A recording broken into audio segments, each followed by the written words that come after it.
everybody, welcome back to Layman Loans. In this video, we're going to talk about consumer durable loans. So first of all, what is a consumer durable and is it advisable to take a consumer durable loan? Consumer durables are products which you're planning to take. Say for example, you want to get a washing machine or a TV, a phone or AC. All these are consumer durables. Who are consumers? We are consumers. You are a consumer, I am a consumer. And durables are these items. So when you don't have the affordability to get a particular item, you actually go for a consumer durable loan wherein they'll charge a particular interest component for it and they'll be giving you the product first and take the amount in an EMI. So how does this work? So assume you're planning to get about say 2 ACs.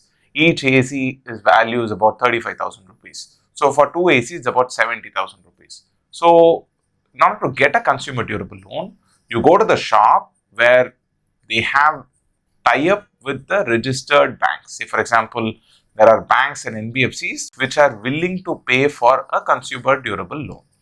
So there are banks like in India, there are banks like Bajaj Finserv or Kotak Mahindra Bank, IDFC Capital, there are some HDFC, all these are different banks which are willing to fund for your consumer durable loan. Based on your CIBIL score and your credit track record, they'll be willing to give you the loan. So assume you want to buy two products they are like 2 ACs for about 70,000 rupees. They'll ask you to pay 1/3 of the amount or even 20% of the amount as down payment, and remaining amount they'll be able to fund you, provided you have a good credit record and you have good credit history of repaying all your loans and your CIBIL scores are pretty high. Only then they'll sanction the amount. Say for example, you want a loan of 70,000 rupees, possibly you will have to put a down payment of say 20,000 rupees, and for remaining 50,000, they'll give you the loan and there'll be an EMI which will be deducted every month. So what are the things which you need to be really cautious about? First of all these consumer durable loans have ECS date which are just in the beginning of the month. Possibly they'll have an ECS date on 1st, 2nd or maximum by 5th. So if you are someone who is having your salary date on 10th or later or sometime in like 3rd or later, then if you bounce your EMI, then that's going to adversely affect your CIBIL score and it will actually levy a lot of penalty charges by your bank as well. So assume you get your salary only on 3rd or 5th every month and your EMI for your consumer durable loan falls on 2nd.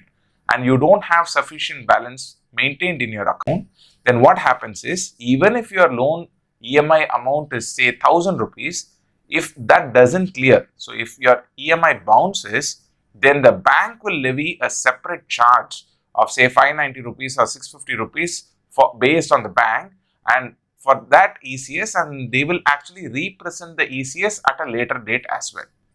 So what happens? So on 2nd it got bounced. There will be a charge, a penalty which is levied by the bank, and there will be a penalty and a charge levied by the lending institution also. That is, assume you got the loan from Bajaj Finserv or so, they'll actually put a late fee or a bounce fee in their admin portal as well. And they will represent this ECS at a later date. Sometimes they'll even present it 2 to 3 times. They'll again represent it in your same bank account on 10th and then on 20th and 25th. Until it clears, they'll keep representing it. If it doesn't clear at all, then for every time they present this amount, it will again and again levy the late fee charge for you. So assume they are charging you 590 rupees for an ECS bounce. They might represent this ECS 2 to 3 times in the month. Then every time they represent, they'll going to actually charge you a bounce fee and the bank will be deducting this amount. So assume you got your salary on 10th. By that time, they represented 2 times. So typically 650 into 2, about 1,300 rupees will be deducted as bank charges and the ECS amount also will be deducted and there will be a separate charge which is levied for the late fee by the lending institution as well. So if you see, it is a very, very critical and double-edged sword. Alright, so it means you have to handle it extremely cautiously. Unless and until you are in extreme need of getting a product through EMI, do not go for a consumer durable loan. because consumer durable loans are very easy and hassle-free to get but difficult to pay. Over a period of time, you will be paying a lot more interest and hidden charges to the bank and lending institution on your consumer durable loan. Most importantly, assume you got a consumer durable loan for 12 months and all the EMIs were completely paid up. You have to still go and collect your NOC. What is an NOC? Basically means no objection certificate. Unless and until you collect that NOC from the bank, it basically means they have all the rights to levy charges on you and they'll be able to say that the loan is still pending, and for all the pending charges they can levy a lot of charge. So please take a consumer loan only if it is a need, and do not get a consumer loan unless and until you have the confidence that you can always keep your bank sufficiently funded in order to clear all the loans. From our recommendation, it's always better to delay the result. Say instead of, there's something called delayed gratification. That means instead of getting immediate results, you can wait and keep saving money and keep it for a later date and delay your gratification, delay your achievement, because this extra charges what you're going to pay in the form of processing fees, in the form of convenience fees, in the form of interest, or if you missed a EMI, you will be paying a late payment fee and a bounce charge. All these kind of hidden charges are never considered when you are actually taking a consumer durable loan, because you would have actually bought something for 10-15,000 rupees, but with all these charges it will actually become even 20 to 30,000 rupees over a period of 1 or 2 years time when you are ending up paying the entire loan.